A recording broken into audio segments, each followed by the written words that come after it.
Aku jelas-jelas pasien sakit jiwa dengan IQ 180, tapi punya beberapa anggota keluarga roh jahat yang sangat kuat. Ayahku adalah SSS dan pembantai darah. Ibuku adalah SSS dan perawat hantu. Bahkan bos terakhir dari instansi itu adalah istriku. Orang lain berusaha menghindar sejauh mungkin saat menghadapi instansi mengerikan. Namun, aku berdoa agar instansi itu datang. Hanya karena perawat di rumah sakit memberitahuku bahwa keluargaku ada di dalam instansi itu. Ketika aku berlutut di depan pembantai darah yang sedang memotong-motong tubuh, ayah, ibu, aku kembali. Mendengar suara itu, pembantai darah tertegun dan berjalan ke arahku sambil membawa pisau dagingnya. Kau memanggil kami apa? Mendengar pertanyaan itu, aku tidak bisa menahan diri untuk mengerutkan kening. Mereka bilang keluargaku ada di dalam instansi. Bukankah kau ayahku? Meskipun pria di depanku berbau busuk dan berdarah. Tapi aku jelas bukan tipe orang yang jijik dengan bau. Pembantai darah tampaknya geli dengan pertanyaan tiba-tiba ini. Mulut besar di topengnya tertawa mengerikan. Ya, aku ayahmu. Ayo, anak baik, masuk dan makan. Dia tertawa terbahak-bahak dengan suara rendah dan gagap, mengatakan bahwa dia ingin aku masuk dan makan. Tetapi semua orang bisa mendengar ejekan dan sarkasme dalam nada suaranya. Saat mendengar orang itu mengakuinya, mataku tanpa sadar memerah. Kesedihan dan ketidakberdayaan membanjiri hatiku. Setelah bertahun-tahun, aku akhirnya menemukan keluargaku. Perawat di dalam rumah meletakkan daging dan kulit yang sedang dijahit. Dia berkata dengan senyum sinis, "Lihat, pakaianmu robek. Ibu akan memperbaikinya nanti." Aku menunduk melihat pakaian pasien yang telah kupakai selama bertahun-tahun. Selama bertahun-tahun, tidak ada yang peduli apakah aku berpakaian bagus atau tidak. Hatiku terharu dan mataku berkaca-kaca. Aku mengangguk dengan berat. Pembantai darah meletakkan lumpur daging aneh di piring sambil menyeringai. Akhirnya, dia menoleh ke Jiang Che dan melambaikan gergaji dagingnya. "Anak baik, ayo makan." Adegan ini membuat penonton yang menonton siaran langsung merasa sesak napas. Lihat perawat roh jahat itu, penuh dengan darah dan kotoran. Tapi aku sama sekali tidak peduli tentang ini. Aku berlari ke meja dengan langkah kecil, meletakkan koperku. "Ayah, ibu, aku juga membawa hadiah untuk kalian kali ini. Aku tidak tahu apakah kalian akan menyukainya." Melihat peti mati yang terbuka, kedua roh jahat itu menatapku dengan waspada. Tubuh mereka juga mulai bersiap.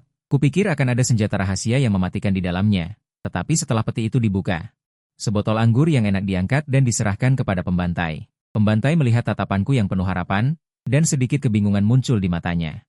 Anak ini, apakah dia berpura-pura atau benar-benar tidak takut? Sejak aku masuk, dia tidak bisa merasakan sedikit pun emosi ketakutan dari manusia ini. Saat ini, dia menatapnya dengan penuh harap, seolah ingin mendapatkan pujiannya. Dia terdiam beberapa saat. Dia mengambil sebotol anggur tersembunyi dari tanganku, lalu membuka tutupnya. Aroma anggur yang kaya langsung memenuhi seluruh ruangan. Aroma yang lembut bercampur dengan bau aneh di ruangan itu, menjijikan dan aneh. Pembantai memandang perawat di sampingnya dengan tatapan bingung. Kemudian aku mengambil lagi sepotong. Kalung safir berkilauan. "Ibu, ini juga hadiah untukmu. Aku mendapatkannya dari kamar orang-orang kaya itu." Kalungnya suci dan tanpa noda. Sangat kontras dengan seragam perawat yang kotor dan merah kehitaman. Aku tidak bisa menahan diri untuk memujinya. Cantik sekali. Sama sekali tidak memperhatikan tatapan aneh dari kedua roh jahat itu. Ada banyak barang di dalam kotak. Selain barang-barang yang dikeluarkan, seharusnya ada barang lain. Sekilas pandang, semuanya adalah barang dari dunia luar, tidak ada ancaman bagi roh jahat. Roh jahat perawat menggeliat. Berjalan ke meja makan dan mencari tempat duduk. "Baiklah, ayo makan." Si jagal melihat anggur di tangannya dan langsung menuangkannya ke dalam bubur daging yang bau dan aneh itu. Sekarang ayahku menuangkan alkohol ke dalam masakan juga seperti itu. Tentu saja aku bisa mencium bau aneh masakan itu, tapi sekarang semua itu tidak penting. Melihatku mengendus-endus, air mata hampir keluar, para penonton menghela napas. Kupikir orang sakit jiwa ini tidak takut, sekarang air mata hampir keluar karena ketakutan. Tapi adegan selanjutnya membuat para keyboard warrior ini tercengang. Aku dengan patuh duduk di kursi dan dengan sopan mengangkat mangkuk di depanku. "Terima kasih, ayah." Mendengar panggilan itu, tubuh si jagal yang berbalik berhenti sejenak, lalu melanjutkan langkahnya. "Jika kamu menyukainya, itu bagus." Entah itu ilusi penonton, mereka bahkan merasa bahwa tidak ada aura pembunuh dalam kalimat ini. Arus kehangatan mengalir dalam hatiku. Bagaimana mungkin aku tidak menyukai makanan yang dibuat oleh keluargaku sendiri? Di rumah sakit jiwa selama beberapa tahun ini, aku sudah makan segalanya. Mereka, pasien yang tidak dibayar oleh keluarga mereka, tidak pernah diperlakukan sebagai orang normal. Malahan, sering ada orang yang datang ke rumah sakit untuk memeriksa hati, ginjal, mata, dan lain-lain untuk memastikan kesehatannya. Di tepi meja makan, perawat darah menarik sudut mulutnya. Sudut mulut yang retak hampir mencapai telinga. "Setelah kamu selesai makan, ibu akan menjahitkan pakaian untukmu." "Oke." Kemudian mengangkat mangkuk dan mulai makan. Dari mengangkat mangkuk hingga mulai makan. Mata para penonton di ruang siaran langsung dan kedua roh jahat semuanya terfokus padaku. Ruang siaran langsung dengan sudut pandang orang pertamaku.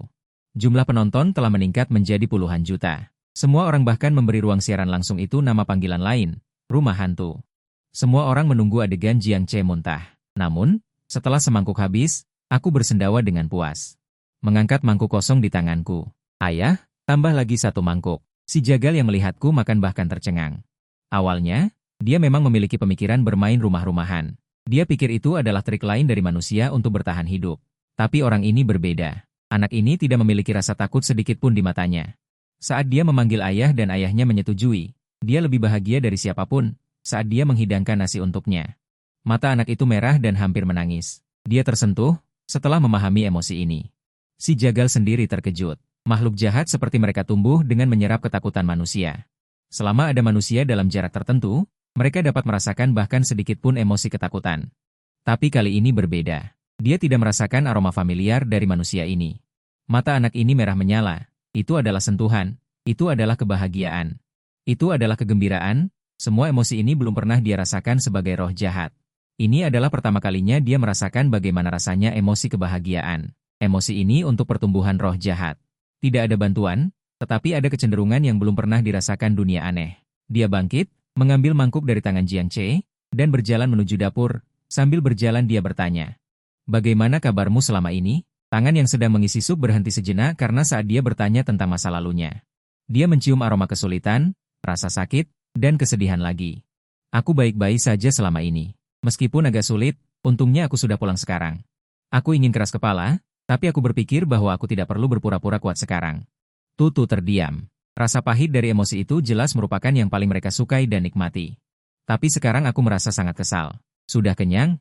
Jika belum kenyang, aku akan menambahkan lagi untukmu." Tutu duduk di sisi lain meja makan, sama sekali lupa bahwa makanan yang dia siapkan bukan untuk manusia. Aku benar-benar mengangguk, aku sudah kenyang. Tutu mengedipkan mata pada perawat darah.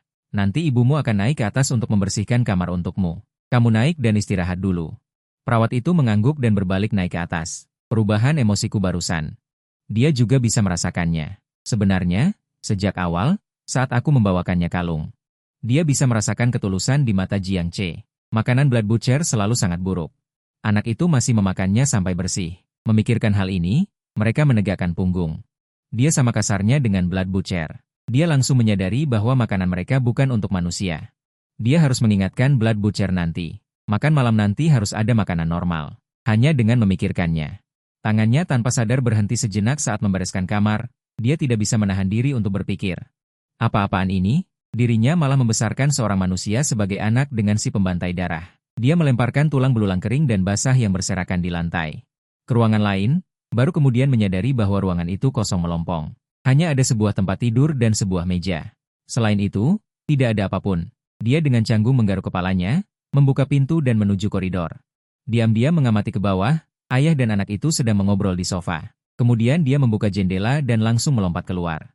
Barang-barang dari dunia roh jahat mereka banyak yang tercemar oleh darah. Meskipun dia merasa putranya tidak akan keberatan.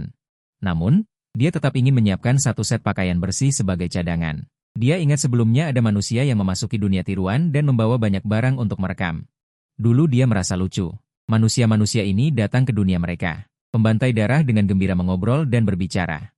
Pembantai darah duduk dengan tenang di sofa, mendengarkan dengan seksama kisah Jiang Che selama bertahun-tahun. Aduh, kalau tahu para roh jahat ini suka yang begini.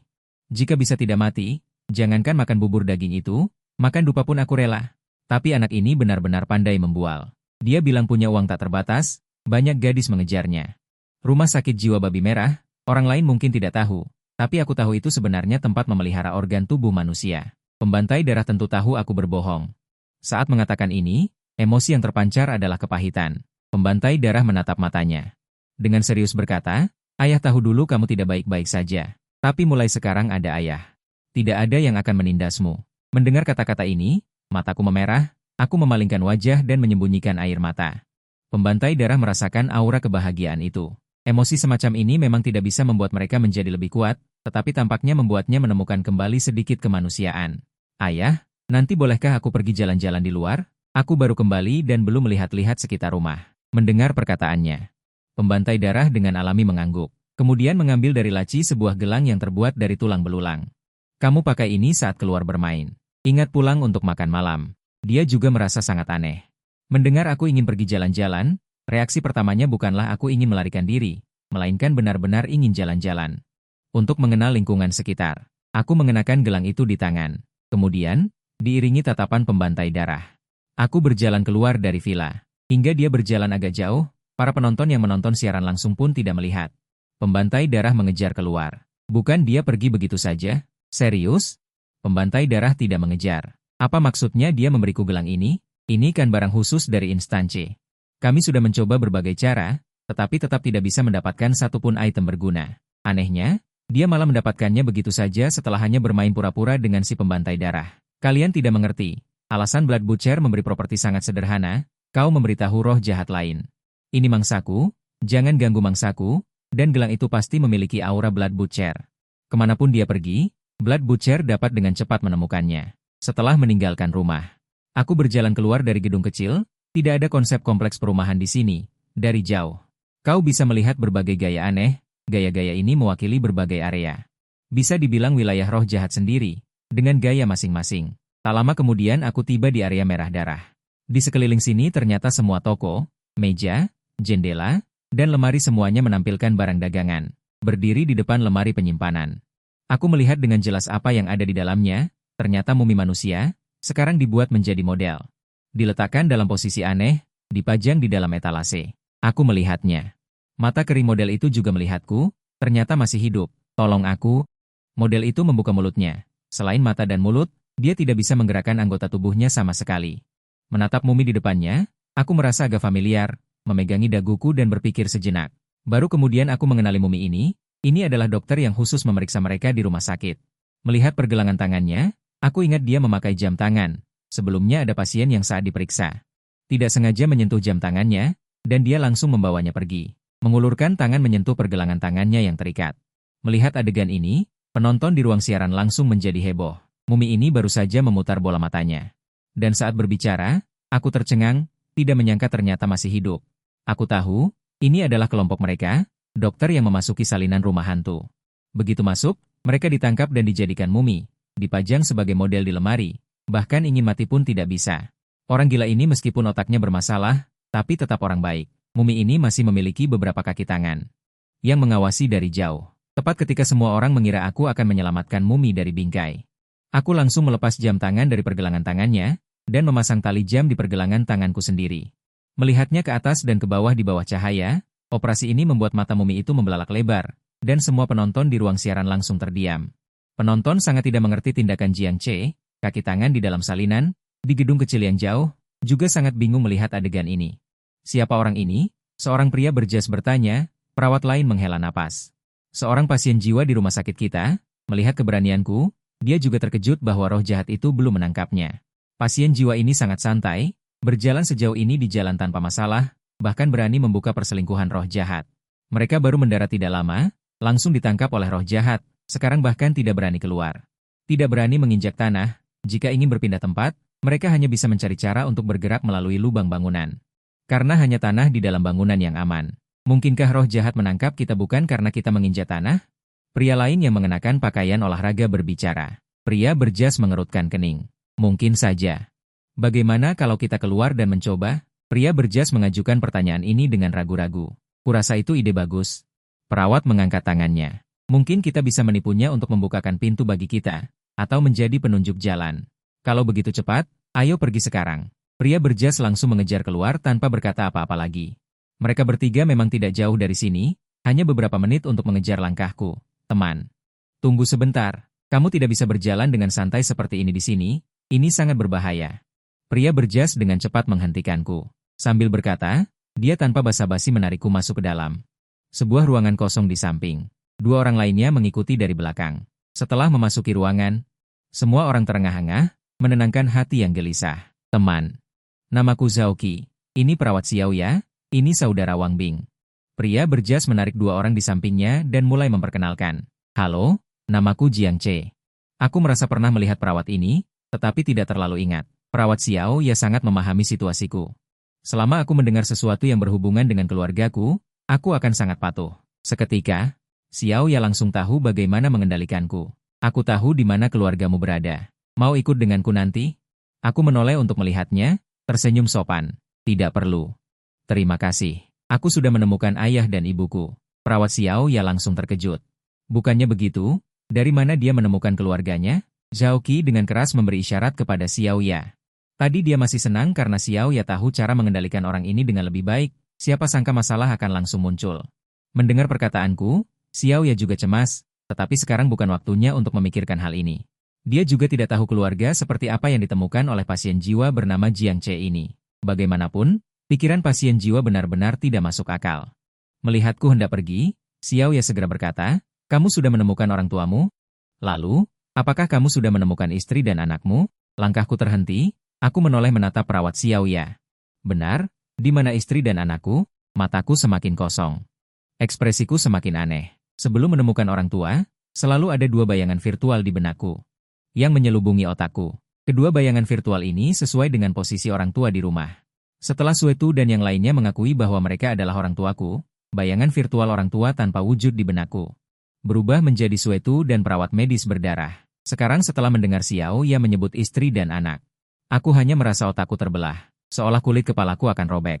Dua bayangan virtual hitam dengan cepat terbentuk di benakku. Tidak lama kemudian, dua bayangan lain muncul, satu besar dan satu kecil. Zhao Qi melihat sekelilingku, aku berjongkok di tanah memegangi kepala dengan kesakitan. Jika bukan karena takut bau darah memancing roh jahat, dia benar-benar ingin menusukku agar aku menutup mulut selamanya. Wang Bin melihat keluar dengan khawatir. Perasaan tidak nyaman muncul di hatinya, dan dengan cepat menyuruhnya diam. Jika dia mengatakan itu, bagaimana jika itu menarik roh jahat? Xiao Ya dengan cemas berjongkok di sampingku. Menghibur dengan lembut, "Di sini sangat berbahaya sekarang, dengarkan aku. Istrimu berada di tempat lain. Kami akan membawamu ke sana, oke?" Aku menahan sakit di kepalaku. Perlahan mengangkat kepala, dahiku penuh keringat, mataku sudah memerah. "Di mana istriku?" Xiao Ya ragu-ragu sejenak, tetapi dengan cepat memikirkan sesuatu. "Di instansi, ada area normal yang terlihat persis sama dengan di luar. Istrimu ada di sana. Selama kamu mendengarkan kami akan membawamu ke sana untuk menemukannya." Zhao Qi dan Wang Bin saling bertukar pandang. Instansi nomor 9 sangat terkenal karena tidak ada jalan keluar untuk melarikan diri. Justru karena itulah semua orang sangat akrab dengan area ini. Karena orang-orang di luar selalu menganalisis di mana jalan keluar dari instansi nomor 9 disembunyikan. Di dalam instansi nomor 9, roh-roh jahat melepaskan wilayah mereka masing-masing. Umumnya, mereka beroperasi sendiri dan tidak saling mengganggu. Setiap area memiliki elemen horor uniknya sendiri, tetapi di sini benar-benar ada area yang persis sama seperti yang dikatakan Xiao Ya. Tempat itu terlihat seperti dunia luar, senormal surga duniawi. Seseorang mencurigai pintu keluar ada di sana, menyelinap masuk dengan diam-diam, tetapi begitu masuk, mereka akan mati secara misterius. Penonton melihat adegan ini dan menghela napas. Ketiga orang ini pasti belum tahu, orang sakit jiwa ini juga bom waktu. Menantikan mereka bertiga. Melihat keluarga Blood Butcher. Akhirnya Blood Butcher mengejar, mangsaku bagaimana bisa berubah dari 1 menjadi 4. Akan ada 4 bagian mangsa. Tapi saat ini di tempat yang tidak jauh, roh jahat sedang menatap tajam Zhao Qi. Posisi mereka berada. Sejak awal dia merasakan ada mangsa tambahan di wilayahnya. Mangsa ini membawa tanda Blood Butcher, dan juga pergi bersama mangsanya. Menghitung bahwa mereka tidak akan keluar dari wilayahnya dalam waktu singkat, dia berencana untuk berbicara dengan Blood Butcher. Beberapa orang melihatku perlahan tenang, barulah mereka menghela napas lega. Ayo pergi, kami akan membawamu mencari istrimu." Zhao Qi tidak bisa menahan diri untuk membayangkan. Ini pertama kalinya dia seperti ini. Menenangkan orang sakit jiwa dengan serius. Sambil berkata demikian, dia melihat ke arah Xiao Ya di sampingnya. "Kalian dulu juga tidak mudah. Sering harus merawat orang-orang ini." Xiao Ya sepertinya memikirkan sesuatu, tiba-tiba menjadi bersemangat. "Orang seperti Jiang Che banyak. Mungkin di jalan kita bisa bertemu banyak. Selama kita mengendalikan Jiang Che dengan baik. Mereka adalah bidak yang sangat berguna." Zhao Qi dan Wang Bing langsung saling pandang. Keduanya tidak berbicara. Hanya berjalan keluar dari rumah kosong tempat mereka berada, menuju keluar. Sensasi kaki tua kembali terasa dari telapak kaki. Setiap langkah yang diinjak membuat hati berdebar-debar. Aku melihat arah yang dituju beberapa orang. Tempat itu sangat jauh, aku ingat ketika aku datang. Aku tidak berjalan di posisi ini. Zhao Qi merangkul bahuku. Benar. Hanya butuh 3 hari untuk sampai. Dia sama sekali tidak menyebutkan tentang instansi. Padahal, semua ini akan berakhir dalam 3 hari. Jika tidak menemukan jalan keluar, akan dimusnahkan. Mendengar kata-kata ini, aku dengan cepat menggelengkan kepala. Terlalu jauh. Sebelum pergi, aku ingin menyapa ayah dan ibu. Kalian ikut denganku. Setelah menyapa, kita akan pergi. Zhao Qi mengerutkan kening dan menarik Xiao Ya ke samping. Orang tua yang dia sebutkan, bukankah mereka adalah orang yang selamat lainnya? Xiao Ya berpikir sejenak. Seharusnya ada orang yang selamat lain yang mengaku sebagai orang tuanya dan mengendalikannya. Tapi sekarang dia ingin mencari istri, pasti akan ada obsesi baru. Kita pergi saja menemuinya. Nanti Jiang Che ikut mereka atau ikut kita. Bukankah Jiang Che sendiri yang memilih? Bertemu sekali juga baik. Sebaiknya kita lihat siapa saja yang selamat. Mungkin kita bisa pergi bersama. Wang Bing tidak keberatan jika ada lebih banyak orang di tim. Zhao Qi juga menggertakkan gigi dan berkata, baik, jika memungkinkan. Kalau begitu, kita pergi bersama. Xiao yang menoleh padaku dan berkata, ayo pergi. Kita kembali dan mengajak ayah dan ibumu bersama. Nanti kita pergi bersamamu mencari istri. Mendengar itu, hatiku senang. Ini benar-benar kebahagiaan bagi semua orang. Aku berbalik arah dan berjalan cepat ke depan. Aku sudah tidak sabar. Ingin menunjukkan teman baru yang kujumpai kepada keluargaku. Mengikutinya juga tidak buruk. Sebenarnya, aku belum pernah memainkan peta instance nomor 9. Aku hanya tahu garis besarnya. Zhao Qi berbisik kepada orang di sebelahnya, aku juga. Aku tidak menyangka akan masuk ke instance nomor 9. Aku hanya mengandalkan melihat cara mencari jalan keluar, dan juga bagaimana caranya agar lebih baik. Bertahan hidup dari roh jahat. Wang Bing mencibir ketika mendengar mereka membicarakan peta. Dia yakin bahwa jalan keluar itu hanya bisa dicari jika kita masih hidup. Aku agak tidak mengerti apa yang mereka bicarakan. Saat mereka bertiga berbicara, mereka juga agak sengaja menjauhi keramaian. Saat mereka bertiga mengobrol santai, suara langkah kaki berat dan kental terdengar dari belakang. Saat mereka bertiga mendengar suara itu, bulu kuduk di punggung mereka langsung berdiri. Mata mereka saling bertemu dalam sekejap. Tanpa mengucapkan sepatah kata pun, mereka mulai berlari. Sekarang semua orang hanya punya satu pikiran. Memenuhi seluruh otak. Lari menyelamatkan diri. Berlari di depan semua orang. Aku dengan bingung menatap mereka. Kenapa tiba-tiba berlari? Leling hanya dalam beberapa tarikan napas.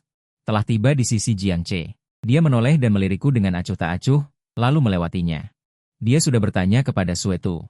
Suetu mengatakan, selama dia tidak menyentuh orang yang memakai gelang itu, tidak masalah dengan yang lainnya. Adegan ini membuat orang yang menonton siaran langsung sangat iri. Tidak ditangkap ya? Ini terlalu keren.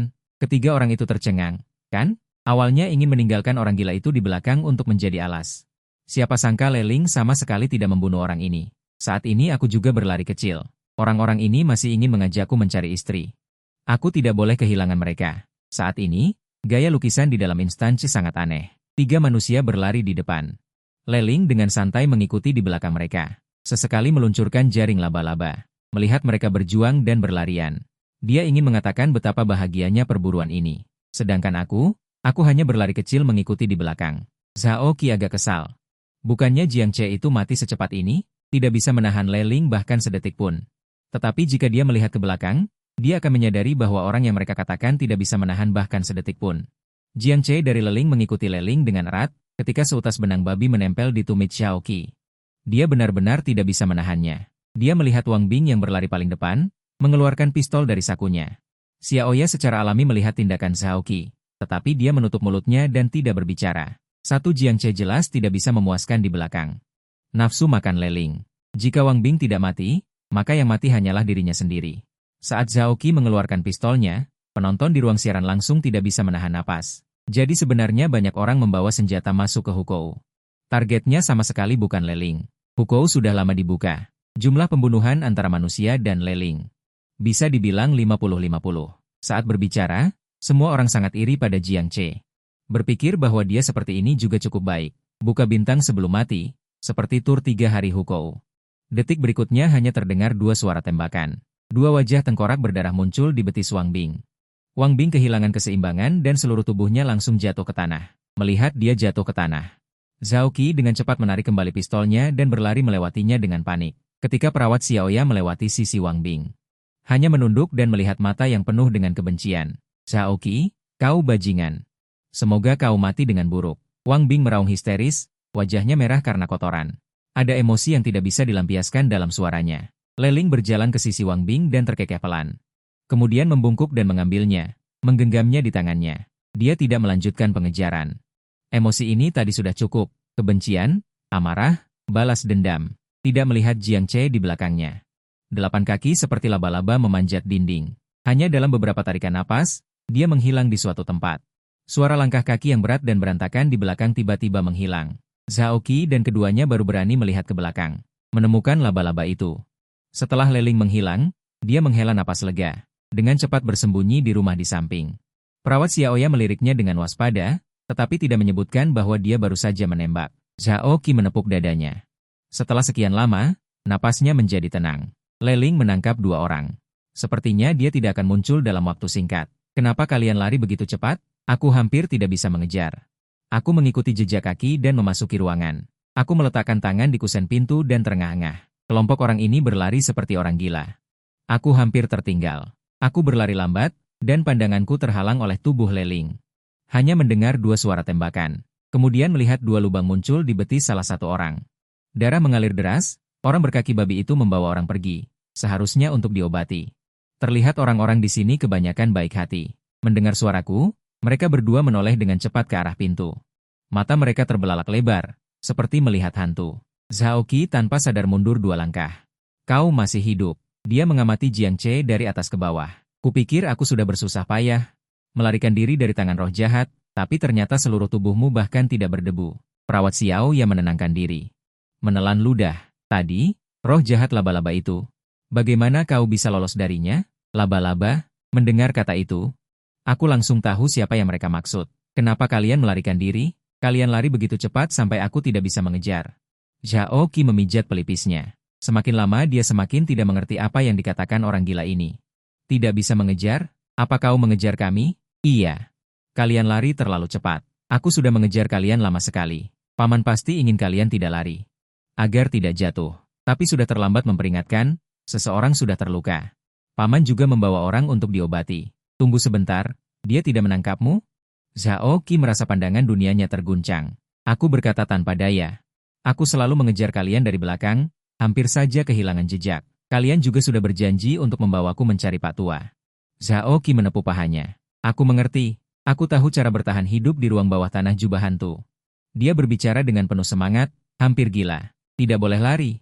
Lari pasti mati. Perawat Xiao ya sepertinya juga menyadarinya. Dia melihat ke arah Jiang Che, merasa itulah jawabannya. Pantas saja orang gila ini berkeliaran di labirin ini ke sana kemari. Ternyata si bodoh ini secara tidak sengaja menemukannya. Peraturan Dungeon nomor 9. Zhao Qi menarik napas dalam-dalam, kemudian menatap perawat Xiao ya dengan percaya diri.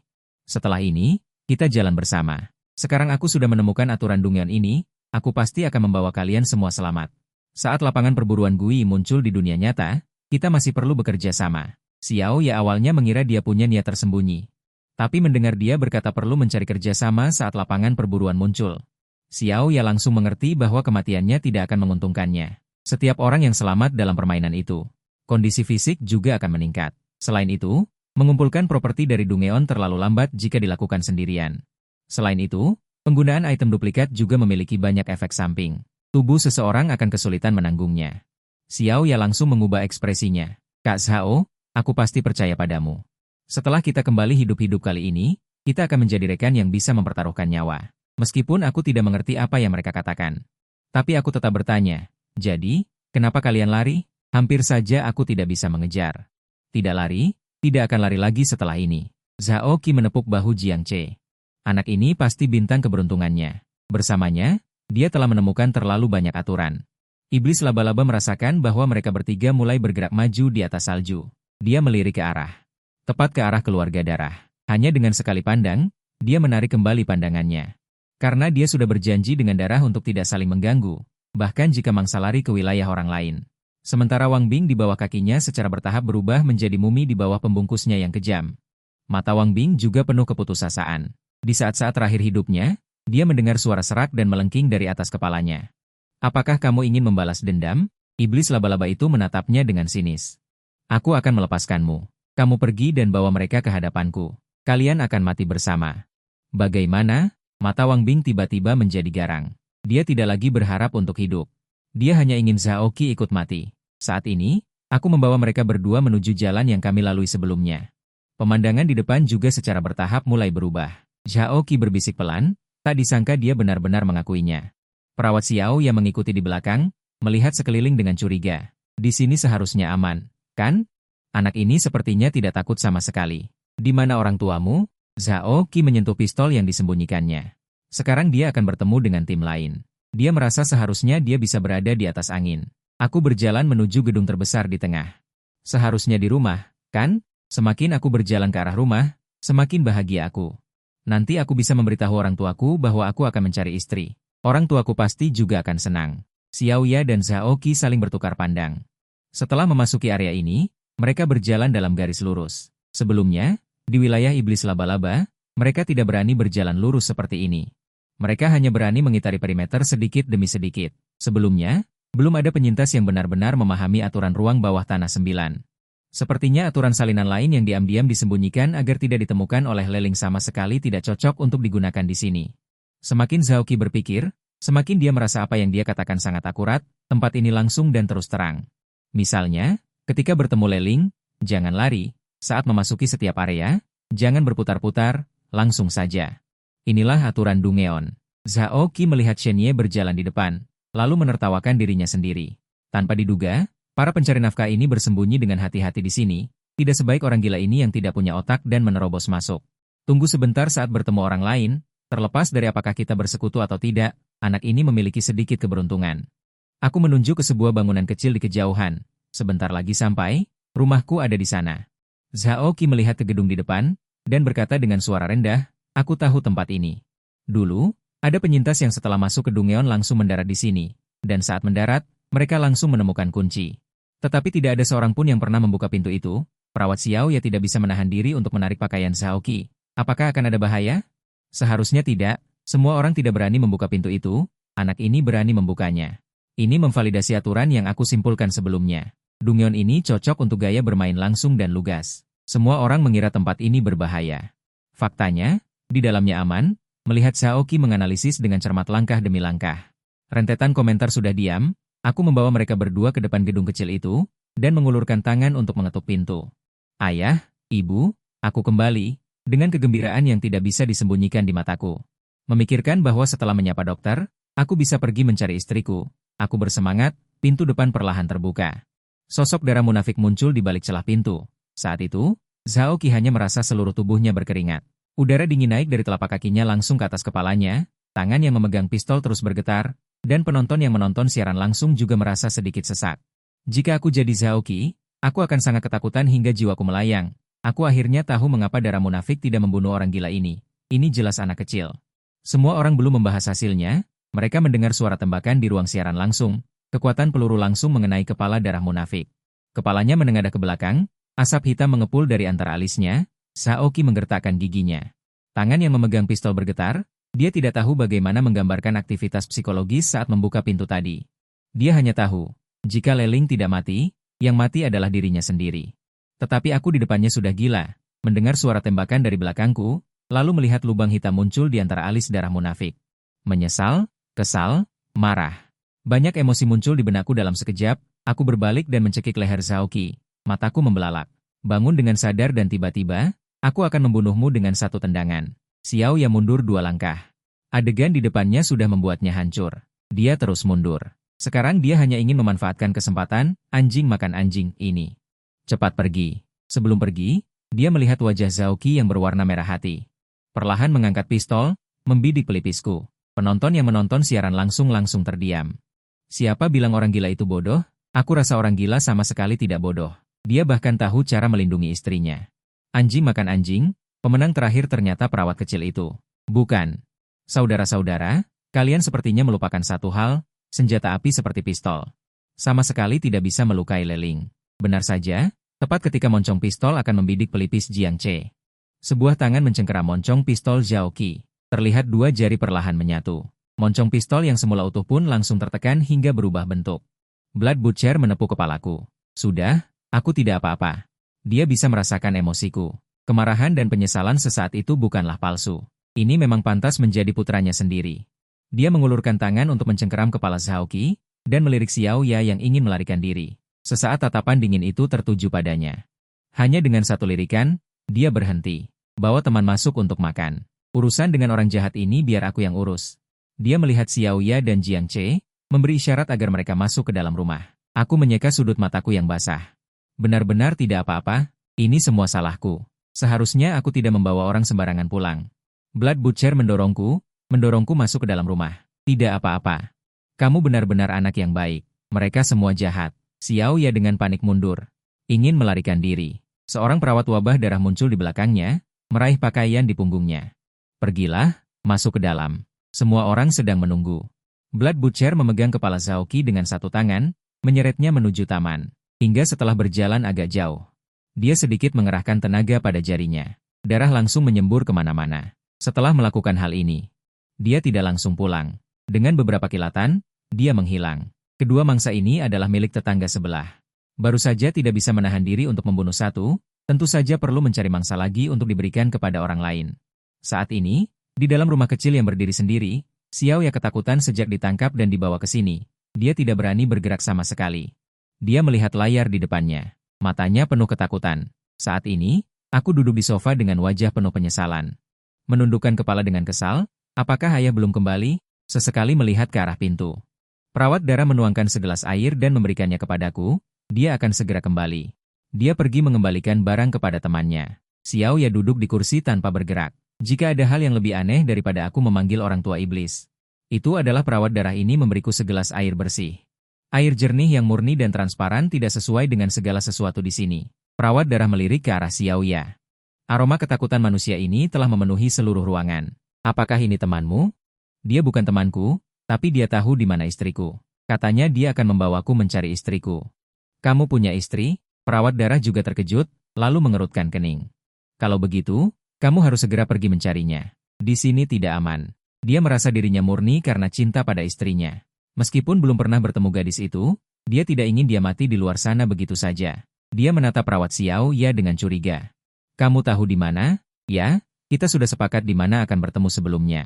Xiao Ya saat ini tidak punya waktu untuk berpikir, bahkan tidak berani mengatakan bahwa istri itu adalah karangannya. Tiba-tiba dia punya ide. Jika dia membawa Jiang Che ke pria iblis lain dan mengatakan bahwa ini adalah istrinya, lalu membiarkan iblis itu membunuh Jiang Che. Dan setelah Blood Butcher mengetahui berita itu, lalu membunuh iblis itu, mereka akan saling menggigit. Apakah dia bisa selamat dengan kesempatan ini? Perawat darah mengerutkan kening. Dia hanya bisa merasakan emosi Xiao Ya, dan tidak bisa membaca pikirannya. Dia hanya merasa bahwa pada saat itu, ada berbagai kegembiraan dan keberuntungan yang terlintas. Xiao Ya tidak tahu apakah itu perasaannya saja. Dia merasa bahwa keluarga Blood Butcher ini benar-benar menganggap Jiang Che sebagai putra mereka. Tapi bagaimana mungkin? Jiang Che adalah manusia. Baiklah, kalau begitu makan dulu sebelum pergi. Bawa sedikit makanan di jalan. Perawat darah juga tahu bahwa waktunya sangat mendesak. Di tempat yang menyeramkan ini. Tidak ada yang tahu apakah istrinya akan mati di detik berikutnya. Oh ya? Aku membuatkanmu baju. Dia berkata sambil mengeluarkan jubah yang menempel beberapa tetes darah segar. Kerusakan di atasnya sudah dijahit. Lalu dia mengeluarkan semangkuk mie instan yang sudah dimasak dan meletakkannya di depanku. Ini adalah makanan manusia yang dia dapatkan dari beberapa mangsa setelah mencari-cari. Melihat makanan di depan Jiang Che, Xiao Ya langsung tercengang. Apakah ini mie instan? Mengapa dia semakin tidak mengerti dunia ini? Apakah iblis suka makan mie instan? Para penonton yang menonton siaran langsung berpikir bahwa ini pasti ingin membuat Jiang Che terus menjadi anak kecil. Menipu orang dengan gangguan jiwa dan membawa mereka kembali, semua orang sangat menginginkan jubah yang dikenakan Jiang Che, karena ini adalah item instan khusus lainnya. Kenapa aku berusaha sekuat tenaga tapi tidak bisa mendapatkan satu pun? Orang sakit jiwa ini bisa mendapatkan dua. Aku makan dengan sangat cepat. Makan semangkuk mie instan hanya butuh beberapa menit, hanya 2 suapan besar, mie di mangkuk hampir habis. Baru pada saat itu dia melihat Xiao Ya duduk di tempatnya. Menatapnya dengan tajam, Xiao Ya tidak mengerti. Mengapa dia bisa makan makanan dari roh jahat tanpa khawatir? Makanan di mangkuk tampak seperti mie instan, tetapi siapa yang tahu apakah ini semacam ilusi? Mungkin ada banyak belatung yang menggeliat di dalam mangkuk. Perawat darah menatap Xiao Ya, matanya penuh dengan lubang hidung. Jika wanita ini tidak tahu di mana putranya berada, dia mungkin sudah menyelesaikannya sejak lama. Apakah kamu lapar? Aku melirik Xiao Ya, lalu melihat makanan di mangkuk, ibu hanya menyiapkan semangkuk mie. Dia enggan memberikannya kepada orang lain. Xiao Ya bahkan belum sempat berbicara. Dia sudah merasakan suhu di ruangan itu turun drastis. Ancaman kematian sangat dekat dalam sekejap. Xiao Ya ingin menangis tetapi tidak ada air mata. Roh jahat ini bahkan takut dia akan merebut makanan Jiang Che. Dia menatap jubah dokter yang dikenakan Jiang Che dengan iri, menyadari bahwa itu adalah item khusus dari Dungeon, tidak seperti yang dilihat orang-orang di siaran langsung. Dia merasakannya lebih langsung, dia bisa dengan jelas merasakan saat Jiang Che memakainya. Auranya menyatu dengan area ini, dan perasaan Jiang Che terhadapnya juga seperti berhadapan dengan roh jahat. Setelah menyadari hal ini, jantung Xiao Ya tiba-tiba berhenti berdetak. Dia tahu apa fungsi pakaian yang dikenakan Jiang Che ini. Menutupi aura, selama dia mengenakan jubah ini, dia akan dianggap sebagai jenis yang sama oleh roh jahat. Apapun tujuan perawat darah ini memberikan pakaian ini kepada Jiang Che, selama dia tidak mengikuti setelah keluar nanti, dia akan mencoba segala cara untuk mendapatkan pakaian ini. Aku juga dengan puas meletakkan sumpitku, aku sudah selesai makan, perawat darah bangkit dan mengambil peralatan makan di depanku. Pergilah, cepat bawa orangnya, malam akan segera tiba. Perburuan, di malam hari, perburuan akan benar-benar dimulai. Ada gelang dan juga pakaian. Jiang Che tidak akan menghadapi bahaya di dalam ruang bawah tanah. Sekarang, dia akan melakukan hal lain. Dalam 3 hari, Dungeon akan ditutup. Siapapun yang masih berada di dalam Dungeon akan langsung dibunuh. Dia tidak bisa membiarkan Jiang Che mati di sana. Sampai diantar keluar pintu oleh perawat darah, Xiao Ya baru mulai bernapas dalam-dalam. Ke arah mana kita akan pergi sekarang? Aku memandang Xiao Ya dengan bingung. Sekarang aku sudah memberitahu keluarga, jadi aku tidak perlu takut keluarga khawatir jika aku tidak pulang. Xiao Ya sekarang hanya ingin mencari tempat berbahaya, menipu pakaian Jiang Che lalu membiarkan Jiang Che mati. Dia bersembunyi dengan jubah dokter Jiang Che. Mencari cara untuk melarikan diri dari area ini, Xiao Ya berjalan ke arah yang berlawanan. Dengan semangat, aku mengikutinya dari belakang, sesekali merapikan pakaianku. Sebelum pergi, aku juga membawa koperku. Di dalamnya ada hadiah yang sudah disiapkan. Xiao Ya mengamati jubah yang dikenakan Jiang Che, dan gelang di pergelangan tangannya. Sungguh sayang kedua benda itu jatuh ke tangan Jiang Che. Dia mulai membayangkan dirinya meraih hadiah penyelesaian pertama berkat 2 properti yang dimiliki Jiang Che. Xiao Ya berpura-pura memeluk lengannya sendiri, menggosok hidungnya dan bersin. Jiang Che. Aku agak kedinginan. Saat ini aku merasa gembira. Nada bicaraku pun tanpa sadar naik. Aku merasa tepat. Sejak langit mulai gelap, aku merasakan suhu menurun. Untungnya, aku mengenakan jaket. Aku baru mengerti sekarang pentingnya memakai pakaian hangat saat cuaca dingin. Aku agak kedinginan. Xiao Ya menghentakkan kakinya karena marah. Apakah orang sakit jiwa ini tidak mengerti perkataannya? Kenapa dia tidak melepas jaketnya dan memakaikannya padanya? Aku mengerutkan kening. Apa yang bisa kulakukan? Bukan berarti tidak bisa jalan, kan? Suhu ini hanya turun sedikit. Selain sedikit menggigil, sama sekali tidak memengaruhi pergerakan. Xiao Ya akhirnya mengerti bahwa orang sakit jiwa ini sama sekali tidak mengerti sindirannya. Bisakah kau meminjamkan jaketmu sebentar? Nanti kalau tidak dingin, aku akan mengembalikannya padamu. Penonton live streaming sedang mengamati Xiao Ya menipu Jiang Che untuk mendapatkan jaketnya. Tak disangka, dari 3 orang, 2 pria terkuat sudah mati. Akhirnya, perawat kecil ini yang mendapat keuntungan. Lihatlah mereka berjalan sejauh ini di malam hari, tanpa menemui bahaya. Jaket ini jelas memiliki efek. Perawat kecil ini juga cerdas. Tidak ada yang merasa Xiao Ya melakukan kesalahan. Semua orang bahkan berdiskusi tentang bagaimana caranya agar bisa menipu jaket dari Jiang Che. Aku mendengar perkataannya dan mengerutkan kening. Aku menyentuh kancing jaketku, tepat ketika semua orang mengira aku akan membukanya. Ketika aku akan melepasnya untuk Xiao Ya, aku dengan cepat mengancingkan semua kancing jaketku. Aku juga kedinginan. Melihat gerakanku, Xiao Ya memeluk lengannya dengan kaku. Untuk sesaat, dia benar-benar tidak bisa membedakan. Apakah orang sakit jiwa ini benar-benar bermasalah dengan otaknya atau hanya berpura-pura? Aku benar-benar sangat kedinginan. Perempuan benar-benar tidak boleh kedinginan. Perutku sudah mulai sakit. Xiao Ya memegangi perutnya dan berjongkok di tanah. Dengan ekspresi kesakitan. Kau tidak ingin tidak bisa menemukan istri, kan? Melihatnya berjongkok di tanah tanpa bergerak. Aku tidak bisa menahan diri untuk tidak mengerutkan kening. Aku memang pernah mendengar bahwa perempuan takut dingin. Istrimu juga perempuan. Kau pasti tidak ingin dia tahu bahwa kau acuh tak acuh membantu orang yang mencari istri, kan? Lagi pula, jika putrimu membutuhkan bantuan di luar sana, kau juga tidak ingin orang lain acuh tak acuh seperti dirimu, kan?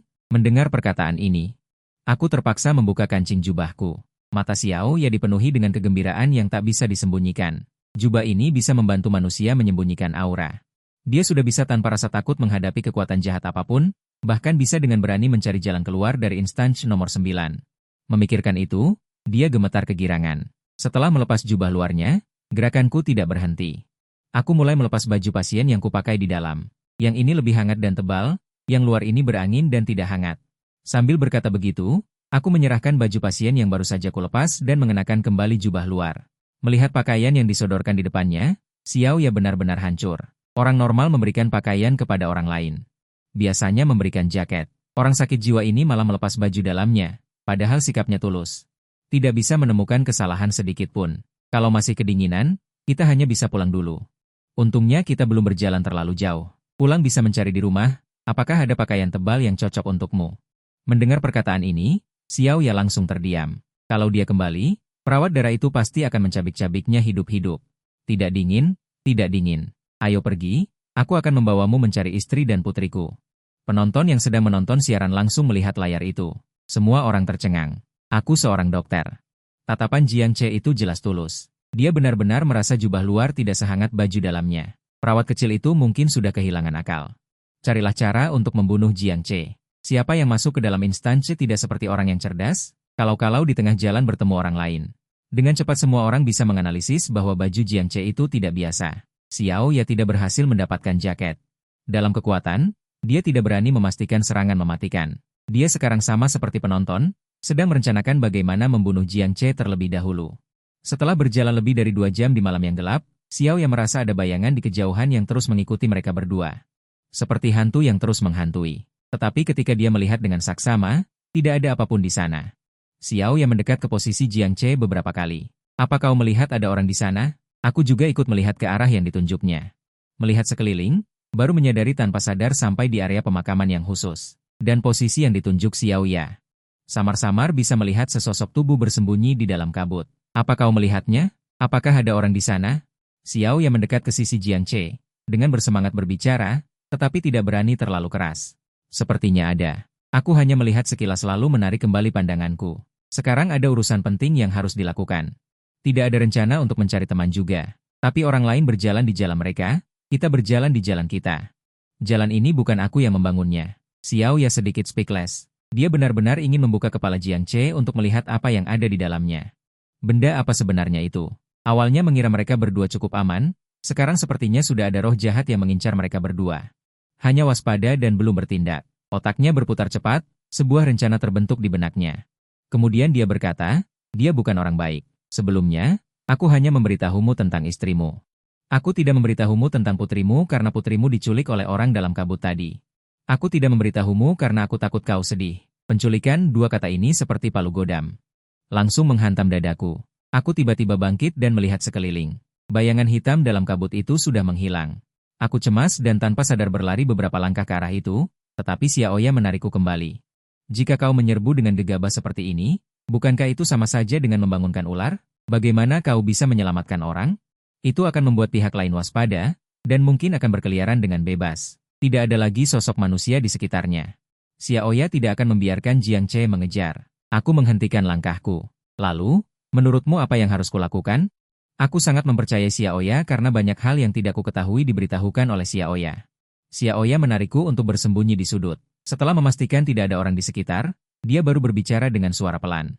Aku punya rencana. Aku berdiri di sampingnya, memperhatikannya dengan saksama.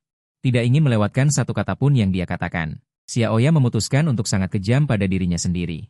Jika tidak mau berkorban, tidak akan mendapatkan apa-apa. Nanti, kau dan aku berpisah sedikit saat berjalan. Aku akan berjalan di depan, dan kau ikuti di belakangku. Orang yang bersembunyi pasti tidak akan tahan untuk menyerangku.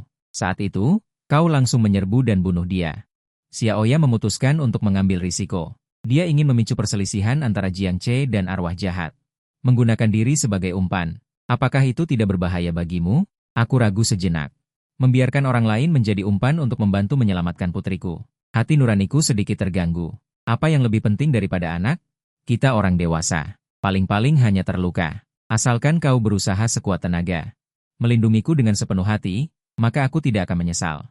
Jika aku menjadi umpan untuk memancing musuh yang bersembunyi, apakah kau akan takut dan melarikan diri? Xiao Ya sudah bersiap sepenuhnya. Aku masih khawatir di dalam hati. Aku menjawab dengan tegas, tidak. Pihak lain membantuku melakukan sesuatu. Aku tidak akan pernah mengabaikan pihak lain begitu saja. Baik, nanti aku akan pergi duluan. Kau bersembunyilah dengan hati-hati di belakang. Xiao Ya diam-diam mengepalkan tinjunya, menenangkan tekadnya. Setelah keduanya berdiskusi singkat, Xiao Ya bangkit dan berjalan di depan. Dia menyuruh Jiang Che untuk mengikutinya di tempat di mana dia bisa melihat siluetnya. Tidak lama kemudian, perasaan diawasi itu muncul dari lubuk hatinya lagi. Dalam perasaannya, itu bukan hanya sepasang mata, tetapi banyak pasang mata, padat dan rapat. Menyelinap di mana-mana, dia tiba-tiba menyadari bahwa ini adalah tujuannya. Mungkin ada lebih dari satu roh jahat di sini. Mungkin kemampuan bertarung individu roh-roh jahat ini lebih kuat daripada roh jahat lainnya. Tetapi dia tidak tahan dengan jumlah roh jahat yang banyak, dia berhenti dan melihat ke belakang. Dia menyesali rencana ini, dia sekarang ingin kembali ke sisi Jiang Che. Dia melihat bayangan yang tidak besar, berjalan ke arahnya selangkah demi selangkah. Jeritan adalah kode rahasia yang dia tetapkan dengan Jiang Che. Seolah takut Jiang Che tidak bisa mendengar, dia berteriak nama Jiang Che sekeras mungkin. Detik berikutnya, Xiao yang melihat bayangan mengenakan jas putih menerobos kabut. Bergegas ke arahnya dengan tergesa-gesa, dia menyeka matanya yang sedikit lembab. Melihat Jiang Che bergegas ke arahnya tanpa ragu-ragu, dia belum pernah merasakan rasa aman seperti itu. Aku mendengar teriakan Xiao Ya dan segera bergegas ke arahnya. Melihat Xiao Ya. Aku juga melihat bayangan hitam di belakang Xiao Ya. Aku ingat kata-kata Xiao Ya dalam hati dan bergegas menuju bayangan hitam itu. Tanpa ragu sedikit pun, Xiao Ya bisa merasakan bahwa roh jahat mendekat di belakangnya. Dan Jiang Che yang bergegas ke arahnya, tujuannya adalah sesuatu di belakangnya. Xiao Ya menundukkan kepalanya. Tidak berani menoleh ke belakang, dia sekarang harus mencari sudut tersembunyi untuk bersembunyi, menunggu kematian Jiang Che. Segera melepas barang-barang di tubuhnya, aku bergegas menuju target, semakin dekat. Sosok di depan mata semakin jelas, aku melihat seorang gadis kecil memegang penggaris panjang. Menyeretnya dan berdiri di depanku, saat gadis kecil itu melihatku, dia menyeringai dan mulai tertawa terbahak-bahak. Aku bergegas dan memeluknya erat-erat, air mata tak tertahankan jatuh. Ternyata Xiao yang mengatakan bahwa orang di balik layar menculik putrinya itu benar. Sekarang putrinya akhirnya berhasil melarikan diri. Dan secara sukarela datang untuk mencariku.